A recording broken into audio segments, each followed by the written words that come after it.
Good morning. I'm at the vanilla orchid plant this morning, and looks like we have two flowers open, and I will have to pollinate it.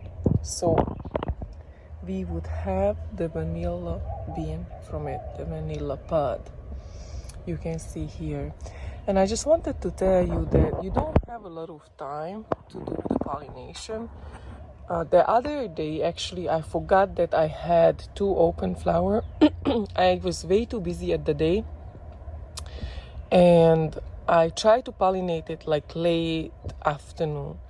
And you can see this is the ovary or the pod where is the vanilla beans gonna form. I don't think it's gonna hold it. This is what I'm talking about. And same with the other one. It's just here, look, this is going to fall off. And it was two flowers I missed out. The other thing I want to mention that I realized, these big ants, look, what they do, they take some of the juice, so they pierce it, and they taking that sweet juice or whatever juice they can get from the plant, and with that they open up the pots for pathogens, which is not a good thing. I'm not happy about that. So I have to figure out something for the ants, or just let's see what happens, because I did lose a couple of buds even before opening because of, I think, for the same reason. So that's one thing about them that I don't know how well they're gonna work. I mean, you can see there is 1, 2, 3, 4 of them took. The fifth, I don't think it's gonna take because, like I said, I kind of missed out on the early pollination. I like to do it at the morning. You can see it's not right now, it's nicely open, and I like to pollinate it right now. Now this video is about more how many plants I got, how many vanilla plants I got, and it all started with this one. I can show you really quick. This big when I got it, and I got it from Echo Nursery at the time. I think I paid around $40 or so. It just started to grow very well into the loquat. Just grab onto it, and you can see the big air roots coming down, and what I did to be able to reach it, I just held it around the tree instead of going up to the sky, and then you're not going to be able to reach it very easily that way. I just pulled it around the crown, kind of held it out to help me in the long run too. So it's going to be easier to pollinate. You can see there is more, looks like, I don't know if it's going to work out or not. It looks like more flower, but coming out from this side. And you can see that there's always anything bad, there is good happens, because this was the newest growth. At the winter time it kind of freezes down, it blackened down, and you can see now it's pushing a flower.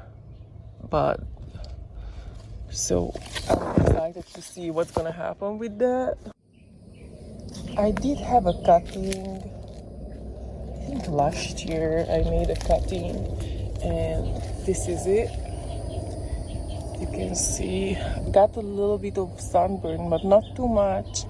At the winter time there wasn't as much lush green scenery around, like right now the tomato climbing it, and just the leaves are there's a lot more leaves came in on the loquat. This is the other loquat tree, and you can see this is the newest, so it's still totally climbing the tree. and get into the tree. You can see it. So this one I'm expecting probably would flower next year or so, if all goes well. The diameter has to be a certain amount, like 0.25 to 0.5 inch before it would be mature enough, the plant, and also around 10 feet or so length, but the diameter is the most important actually, and the length too, but certain level. So now we have two, and let's see. I made this cutting this year, and you can see the new growth. Now I don't want to pull it out because I don't want to hurt the root, the air root, but you can see this is a new root. I'm gonna just push it back here and put it against the cacao tree. They love to be together with the cacao tree, what I'm learning. This is also a new one, but it's doing very well. This one I did last year, this cutting, and at the winter time, because we had a very cold snap, I took it in the house and my baby just pulled it out, so the root system kind of went down in the drain. So, but you can see now there's no problem because it's still pushing out. But it was pushing out from here, from there, but that died because it was disturbed. So actually I lost the salsmanis and plants like that because I took it in, I put it in a tub, and before I knew it, we quickly pulled it out, and I did probably more damage if I would have left it in the freeze outside. So, but it happens with small kids, so I don't blame him. Like I said, it only took a second, and they are fast. So I have 1, 2, 3, 4, 5 vanilla orchid plants. And like I said, I started with one, and after that it's very easy to propagate. I just cut down a section like this and I let it dry out. I wasn't used to letting it dry out, but I think it's a much better idea actually if you're letting it dry out. So same with the dragon fruit cactus. Like you can do it, like you can put it in the ground right when you cut it off, but it's gonna take longer for you to root. And why I'm saying this, because I experienced it. I did it both ways, and this way rooting a lot faster than when I just put it in right away. Like this was the right away. So it's nice to wait, like to be patient and wait. For example, the dragon fruit cuttings, wait for a week to dry it out, not on the hot sun. Put it in a shadier area so it wouldn't get hurt, but wait. And I promise you, it's gonna work so much better. At least for me, it was like night and day. And same with the vanilla orchid cutting.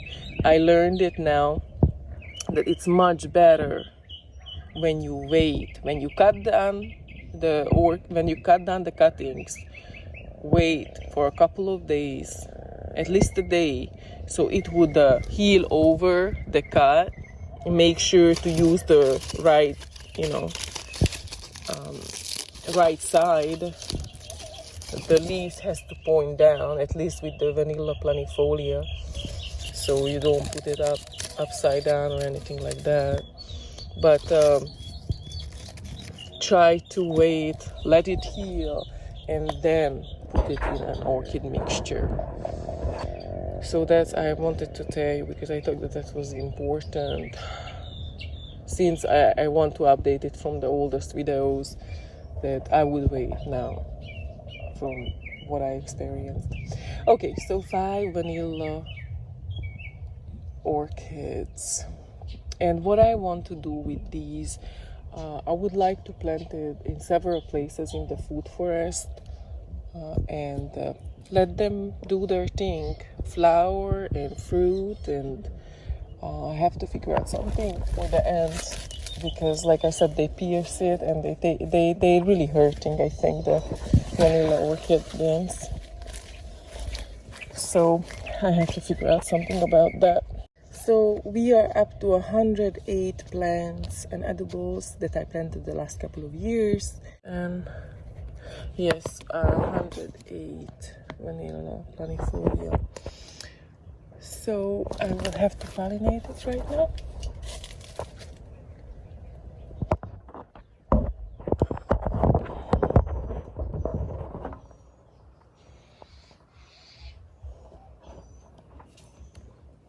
Have a little toothpick here.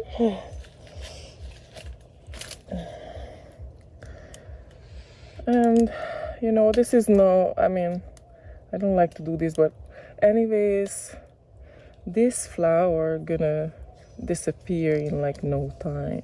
So that makes me feel better, because if it would last like some of the other orchids a whole lot, that's a different story.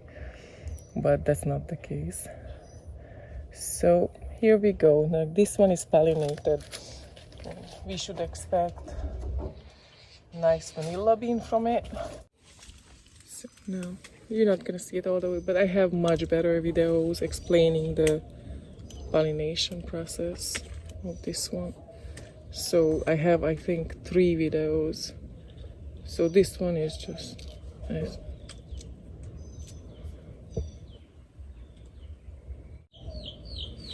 Here we go.